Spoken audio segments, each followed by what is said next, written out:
25-26 марта в Якутске прошел ежегодный республиканский фестиваль молодежи «Муз Устар».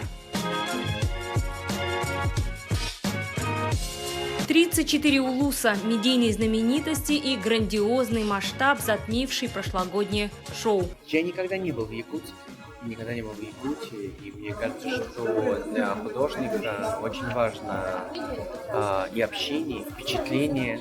И когда появилась вот такая возможность, я, конечно, не преминул ей воспользоваться, потому что и фестиваля этого я, к сожалению, не знаю, я здесь первый раз. Вот.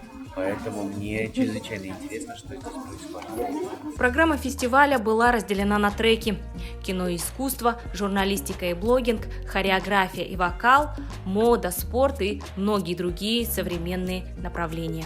Мы участники ансамбля танцев «Золотинка». Вот. Так, как впечатление? Сегодня прошел вот такой вот мастер-класс. Очень приятно узнать историю жизни такого великого человека. Мне все очень понравилось, было очень интересно слушать, получил много всего хорошего, опыта, главное. В принципе, все. Сам планируешь в дальнейшем? После всего вышесказанного, да. Больше всего мне понравилось то, как Егор Дружинин рассказывает о своей жизни с самого начала до его нынешней позиции.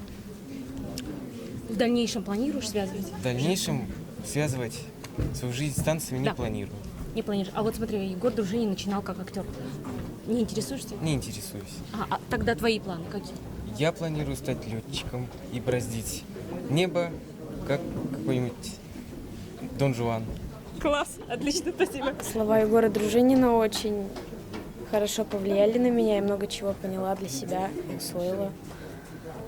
В дальнейшем хотела бы связать свою профессию с хореографией?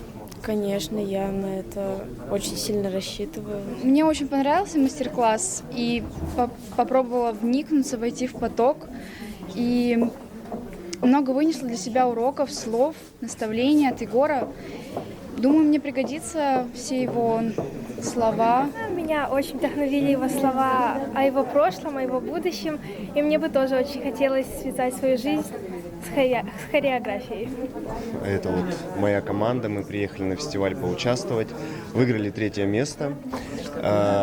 Очень было приятно, что мы приглашены на этот мастер-класс. И Егор очень четко и ясно рассказал нам многие нюансы постановки хореографии и психологическое воздействие на людей, как люди вдохновляются и перебарывают свои страхи и депрессии.